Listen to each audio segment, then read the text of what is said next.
Ассалаумағалейкум қыздар, бүгін біз сіздермен бірге кешкі асқа арналған осындай керемет орама тамақ жасайтын боламыз. Бұл тамақтың ерекшелігі қамырға жай ғана лаваш қолданамыз.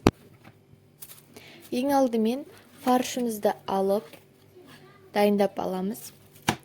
Сізге мүмкін болса ет қосуға болады, және де көкөністерімізді саламыз.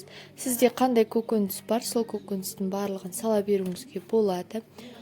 Мен сәбіз және шуға салдым. Бұдан кейін қалауыңызша дәміне қарай тұз, бұрыш, чеснок, тағы да қандай да бір қосқыңыз келетін дәмдеуіш болатын болса қосуыңызға болады. Және де осының барлығын араластырып фаршты илеп аламыз. Теркіден өткізіп картошка қостым, тамақ дәмді болуы үшін. Мен бұл жерде барлығын соломка етіп турадым. Егер де сіз қаласаңыз, майда кубик етіп турауыңызға болады. Болмаса теркіден өткізе салуыңызға болады.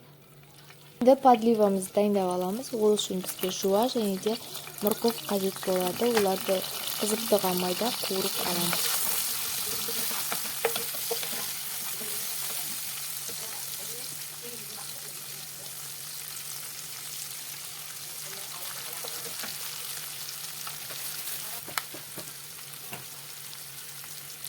Подливасына өзіңіздің қалауыңызша көкөністер қосып жасай беруіңізге болады. Томатымызды салып, осы томатымыздың әбден қуырылғанын күтеміз.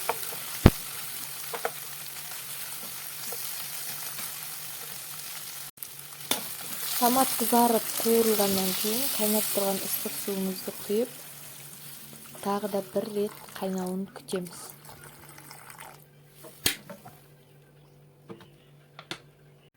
Тамағымыз қайнап жатқан уақытта біз лавашымызды алып, дайындаған фаршымызды, яғни начинкімізді осы лаваштың арасына салып жайып шығамыз. Бұл тамақтың ерекшелігі осы лавашпен жасалатындығында, жай ғана лавашты алып, дайын лавашты алып, ешқандай қамыр жаймай, қамыр жайғанда ұнатпайтын болатын болсаңыз, сізге ыңғайлы тамақ болатынына сенімдімін. Лаваштан жасалынғаны ешқандай да білінбейді, жұқа, әдемі, дәмді тағам болып шығады. Барлығын орап болғаннан кейін осылай подливамыздың үстіне салып пісіріп аламыз 15 минутқа.